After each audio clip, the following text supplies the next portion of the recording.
kí wà nílé níbikíbi tí a bá gbà ẹ̀yin ènìyàn mi mo kí wa o a kú dédé àsìkò yẹn dé kú ọdún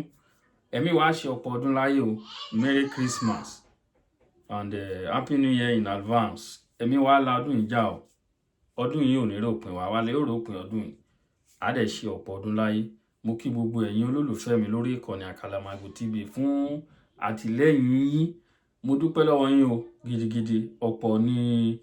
ó ń ṣe program tó rẹ̀ yàn wọ́n mo dúpẹ́ pé èèyàn méjì mẹ́ta ẹ nífẹ̀ẹ́ mi dọ́kàndọ́kàn mo wá fi ẹ̀mí ìmoore mo fi hàn lónìí o mi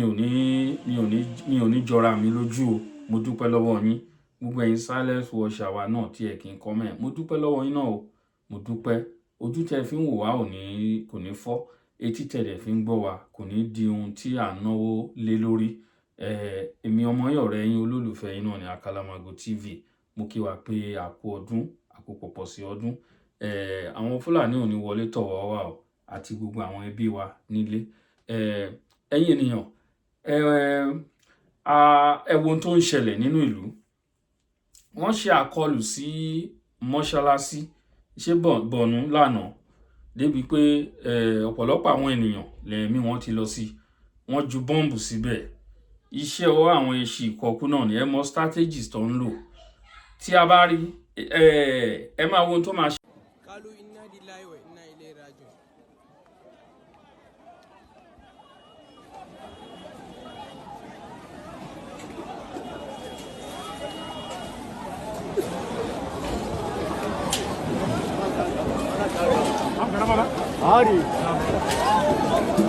Ankara da jama'a tuno dànù. Àwọn ṣọ́ọ̀ṣì tá forí kó nǹkan tó ń lọ kì í ṣe díẹ̀ o wọ́n ń fọgbọ́n sí ni kọ́ má di pé bóyá gẹ́gẹ́ bí ìjọba Amẹ́ríkà ṣe ń sọ pé genocide wọ́n pa àwọn kírísítẹ́nì wọn pa kírísítẹ́nì àwọn strategies tó ń lò nìyẹn ọgbọ́n inú òun ni wọ́n ń lò ọgbọ́n inú ni wọ́n ń lò gbogbo èyí tí wọ́n ṣe yẹn kẹ́nu má pọ̀ jù lórí wọn ni ó ní àkọlù tí ẹ rí lánàá òun náà lẹ wò yẹn ẹ̀yin ènìyàn ẹ wò ẹ wá ẹni tó jẹ́ agbẹnusọ fún àwọn iṣẹ́ òkọkú ẹni tó jẹ́ agbẹnusọ fún àwọn ẹni ibi tó ń figi sàárè dáná tí ẹ mọ̀ sí Sheikh Gumi ó ti sọ̀rọ̀ o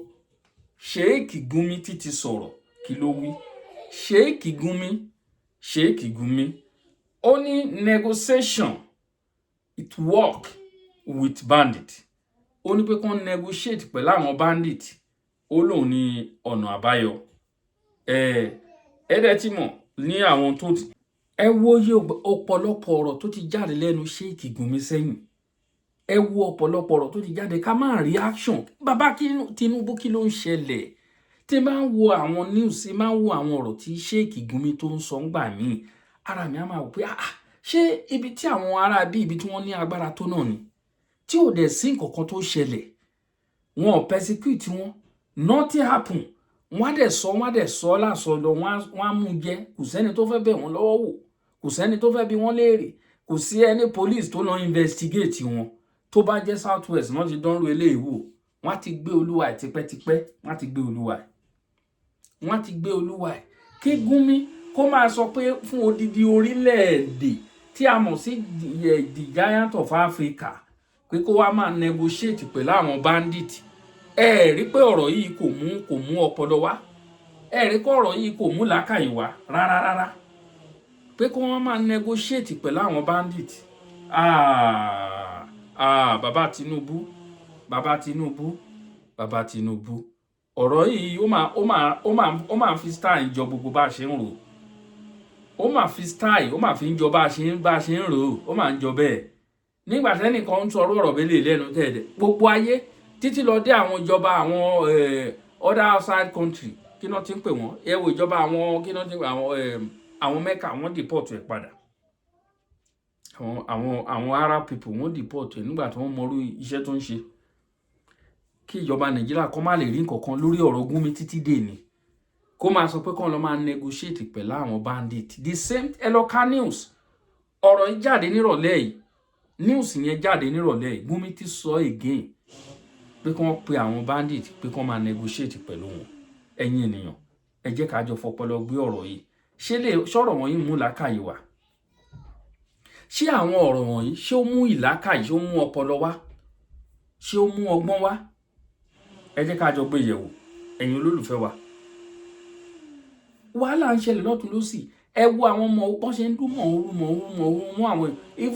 káwọn ẹ wo ẹ̀yin kìrìsìtẹ́nì tí ṣọ́ọ̀ṣì ò bá ṣe ń lọ ní lákòókò táwa yìí ọlọ́run mọ̀ bí gbogbo ẹ̀ṣẹ̀ tó rọ ọlọ́run náà rí bọ́ ṣe ń pa wá kò sí nǹkan kan tó ṣẹlẹ̀ jésù rí bọ́ ṣe ń pa wá jésù ò dá wọn dúró ẹ jókòó sílé yín o mo ti ń sọ ẹ̀yin tí ẹ bá mọ̀ pé ṣọ́ọ̀ṣì yín ó fẹ̀gbẹ́ mú ibi igbó súnmọ́ ṣọ́ọ̀ṣì yín ẹ jókòó sílé yín o àwọn pípù yìí wọ́n sọ wọ́n lérí sílẹ̀ o pé àwọn ṣẹ̀ṣẹ̀ bẹ̀rẹ̀ ni wọ́n ní àwọn ṣẹ̀ṣẹ̀ bẹ̀rẹ̀ ni pé ẹ̀ tí ì rí kẹ̀kẹ́ ara àwọn ìlérí tó ń ṣe kalẹ̀ nìyẹn o lẹ́ni wọ́n ti ṣe ìkọlù wọ́n ti jí àwọn èèyàn gbé kò sí ọjọ́ wo ni wọ́n jíyàn gbé ẹ sọ fún mi ṣe rí ẹ̀yin tẹ́ ń bọ̀ láti Àbújá tẹ́ ń bọ̀ ní South West tẹ́ fẹ́ gba ọ̀nà Ìkàbà tẹ́ ń lọ sí South West ní àkókò táwa yìí tí travel bá ṣe ń lọ fún yín ẹ jókòó sílé yín o ẹ jókòó sílé yín o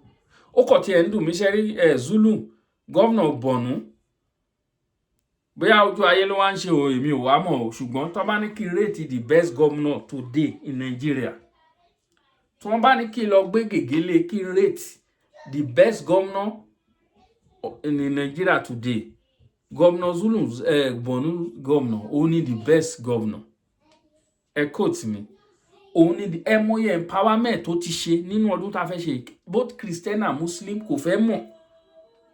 mọ̀ ó sanwó mọ́tò fún gbogbo àwọn tí wọ́n bá kí ń ṣọmọ Borno tó fẹ́ travel kúrò nínú state yẹn lọ sọ́dá state kan ṣàlọ́wọ́ mọ́tò lọ́bi tó ń lọ lọ́fẹ̀ẹ́ ni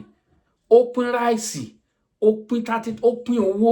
kí ni arákùnrin kí ni kò ṣe nínú state yẹn kí ló dé tí àwọn other governor wọn ò lè emulate the same owó àbówó ara ẹ̀ ló ń lò ní àwọn owó tó ń fún náà ni òkó lò fún ìlú òun ló ń lò òun ló fi ń tọ́jú àwọn ará ìlú kí ló dé táwọn other governors kí ló dé tán fi ṣerú eléyìí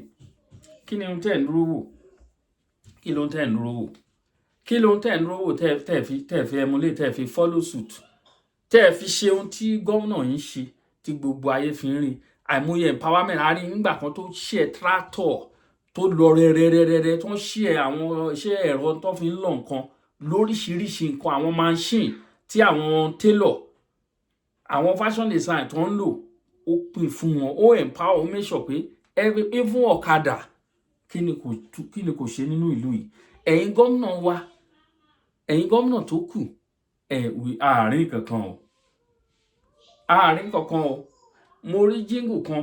tó bá jẹ́ pé lóòótọ́ ni o ẹ̀yin South West governor tó bá jẹ́ pé lóòótọ́ ni o ẹ gbé ìgbésẹ̀ tẹ́ fẹ́ gbé yẹn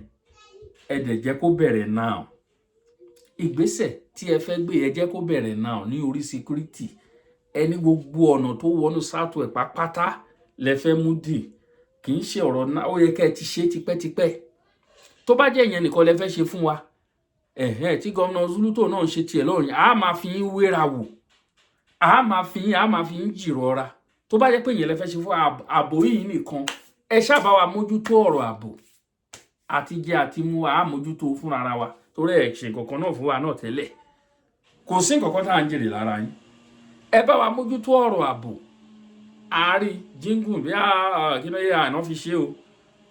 ẹ ra drone sí gbogbo South West local government kẹ́dẹ̀ tú okùn lọ́rùn àwọn local government kẹjẹ́ kán rí mú mí ẹ̀yin ìjọba wa ẹ̀yin governors ilé wa South West governors ẹ tú okùn lọ́rùn ìjọba ìbílẹ̀ àwọn nǹkan wọ̀nyí àwọn ló yẹ ká lọ máa bá oyè báyìí ló ń wọnú àpò yín ní every month irú àwọn drone wọ̀nyẹn gbogbo iṣiṣi local government